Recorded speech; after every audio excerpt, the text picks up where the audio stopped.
Hi, welcome to my channel. In today's video, we're diving into lithium titanate battery technology.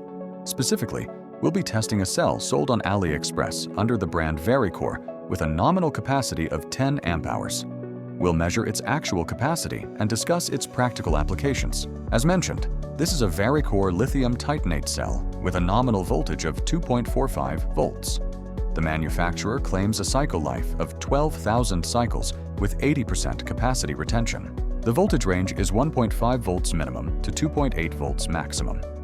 It supports a charging current of 3C, which is 30 amps.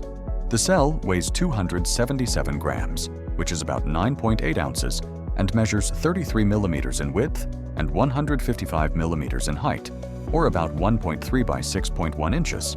The main advantage of lithium titanate over lithium iron phosphate chemistry is the ability to charge in freezing temperatures, operating from -40 to 55 degrees Celsius, which is -40 to 131 degrees Fahrenheit.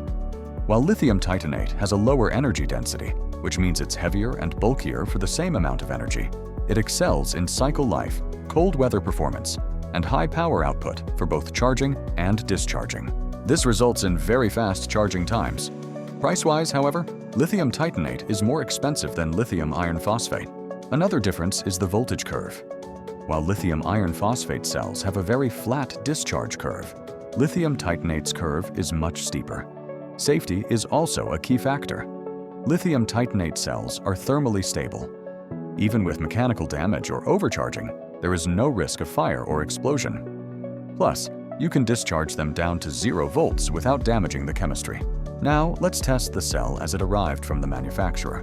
The voltage is currently 2.5 volts.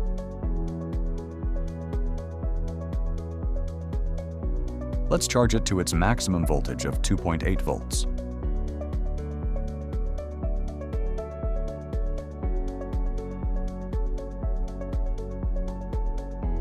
The cell is fully charged. The current has dropped to 0, and the voltage is at 2.8 volts.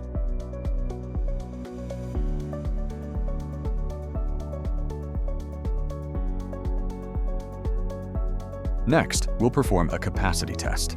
We'll discharge the cell at 5 amps, which is 0.5 C, until we reach the lower cutoff voltage of 1.5 volts. The test is complete. After 2 hours and 6 minutes, the discharge stopped at 1.5 volts. We've extracted 10.5 amp-hours, which equals 25.8 watt-hours for this single cell.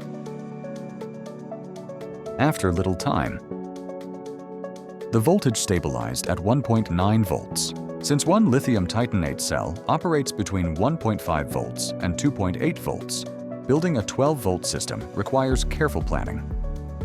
In the next video, we'll discuss whether it's better to build a 12-volt pack using 5 cells or 6 cells, and I'll show you the assembly process using a JKBMS with specific settings for lithium titanate chemistry. Thank you for watching. See you next time.